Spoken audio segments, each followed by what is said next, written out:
कसैले हामीलाई यहाँ स्थानीय खबर गर्नुभयो, यहाँ हेर्नुहोस् यो तरकारीहरू चाहिँ बेच्ने भनेर सरकारले बनाएको ठाउँ, यो अहिले यहाँ प्रदेश सभा आउँदैछ, त्यो ठाउँमा सबै रुखहरू काट्दै भनेर आएको। हामी यहाँ आउँदाखेरि यहाँ हेर्नुहोस् त रक्सीका बोतलहरू हेर्नुहोस्, यहाँ हेर्नुहोस् रक्सीका बोतलहरू प्लास्टिकहरू यसरी यहाँ जलाइँदैछ हेर्नुहोस्। एकदम गलत कुरा, यसरी जलाउनै मिल्दैन हेर्नुहोस् है।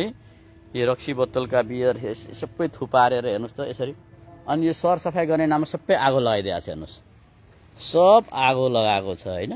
अब अहिले हामी यहाँ आएको कहाँ हो भनेदेखि तपाईँलाई हेर्नुहोस् यो कोशी प्रदेश सभा सचिवालय भनेर अहिले भनेको छ होइन। कोशी प्रदेश सभाको सचिवालय भनेको छ। अब यो ठाउँमा हेर्नुहोस् सबै आगो लगाइदिएको छ हेर्नुहोस्, भन्यो भने सब आगो लगाएको छ हेर्नुहोस्। यहाँ रुखहरूको बुट्टाहरू काटिदिएर यहाँ सब आगो लगाएको छ हेर्नुहोस्। आगो लगाउन मिल्छ? यो गलत कार्य हो कि होइन हेर्नुहोस् त, सबै आगो लगाएको छ हेर्नुहोस्, पुरा आगो लगाएको छ हेर्नुहोस्। अनि यो त यत्रो महत्त्वपूर्ण ठाउँमा यस्तो अवस्था छ, रुखहरू सबै काट्दिएको छ है, रुखहरू काटेको छ। यो चाहिँ के भने पहिले यहाँ चाहिँ अब यो कृषि मूल जनजीवनम नेपाल तथा संयुक्त लगानीमा कृषि मन्त्रालय अन्तर्गतको कृषि तथा निर्मित सरकारी थोक कठहरी बजार भनेर चाहिँ केपी ओलीले उद्घाटन गराएका छन्। तर यो एक दिन यहाँ तरकारी बजार के लाग्यो कुनै तरह। अब अहिले चाहिँ प्रदेश सभा छ हेर्नुहोस्, प्रदेश सभा बस्ने भन्यो तर यहाँ सबै आगो लगाइयो हेर्नुहोस् होइन, सबै आगो लगाइएको छ यहाँ हेर्नुहोस्। फोहोरको चाहिँ डेङ्गर त यो त कुरै भएन, टोटल यहाँ आगो लगाएको देख्दैछु म यहाँ है। अब रुखहरू काटेको देख्छु म यहाँ, प्रशस्त रुखहरू चाहिँ यहाँ काटिदिएको छ हेर्नुहोस्, सबै रुखहरूलाई काटेको छ यो टुप्पोबाट यो होइन। यो हेर्नुहोस्, यो हेर्नुहोस्, यो हेर्नुहोस् रुखहरू काटेको हेर्नुहोस्, यहाँ सबै रुखलाई काटेको छ, यो रुखहरू काटेको छ। किन काट्यो, यसको उद्देश्य के हो होइन हेर्नुहोस्।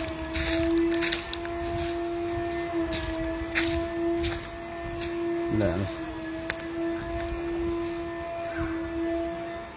यत्रो ठुलो यो बहेरको गाछी, ल हेर्नुहोस् यो बहेरको गाछीलाई पुरै काट्दिएको छ हेर्नुहोस् होइन।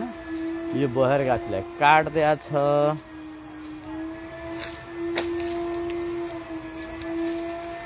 यी सब गाछीहरूलाई काटेको छ यहाँ। यो किन यसरी काट्या हो हेर्नुहोस् है, यो एकदमै गलत कार्य भयो।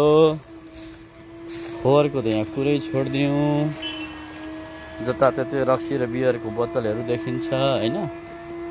रुखहरू चाहिँ किन काटेको मैले यो बुझेको छैन होइन। यहाँ पनि आगो लगाइदिएको छ हेर्नुहोस्, यहाँ पनि आगो लगाएको छ। लहरे त्यो साइडको त्यहाँ पनि हेर्नुहुन्छ भनेदेखि सब रुख काटेर ढालिदिएको छ। यो पुरै चाहिँ यो चारकोसे झाडी फडानी गरे जस्तो भयो हेर्नुहोस्। ल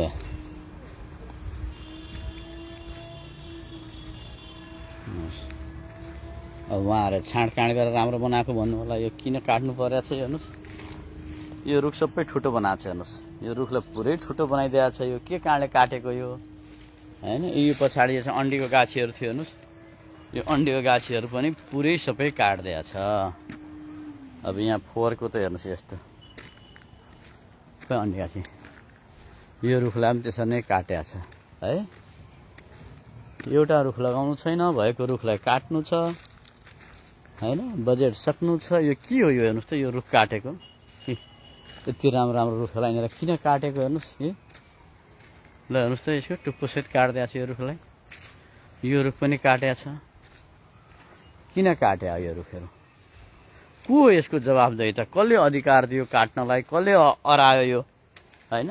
उहाँले जवाफ दिनु पर्यो। यो को मान्छे हो जसले चाहिँ यो सब रुख काट भनेर चाहिँ यहाँ भन्यो? को मान्छे हुनुहुन्छ अधिकारीको? उहाँसँग सम्पर्क गर्छु म अहिले होइन। हामी दिनरात रुख रोप्छौँ, मेहनत गर्छौँ, हरियाली बनाउन भनेर गर्छौँ।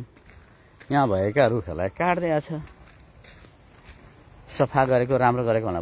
बुद्धि नै के छ भनेदेखि रुख काटेपछि सफा हुन्छ भन्ने छ। हेर्नुहोस्, रुख काटेपछि सफा हुन्छ, राम्रो हुन्छ भन्ने छ। हेर्नुहोस् होइन, यो मानसिकता कहिले चाहिँ यो चाहिँ हेर्नुहोस्, अब दारूको बोतल जताभाइ फाल्नु हुँदैन भन्ने चाहिँ छैन होइन, फोहोर जताततै गर्नु हुँदैन त्यो चाहिँ छैन।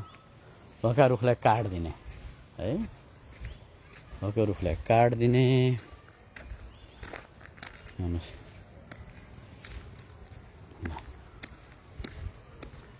हेर्नुहोस् त यो रुखलाई हेर्नुहोस् त होइन, यो तलैदेखि हेर्नुहोस् त, यो गिडदेखि यो रुखलाई।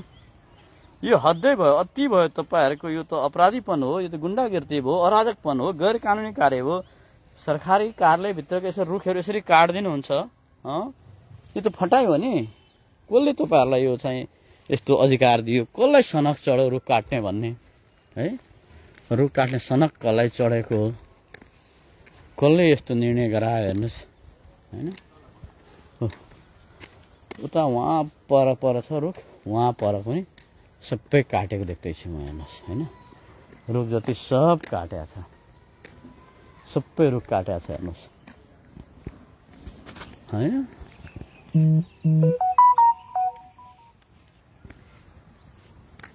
हेर्नुहोस् यो शेरधन राईज्यू, शेरधन भनेको छु मैले, अहिले त हिक्मत कार्की हुन्छ, उहाँले पनि जवाब दिनुपर्छ यसको।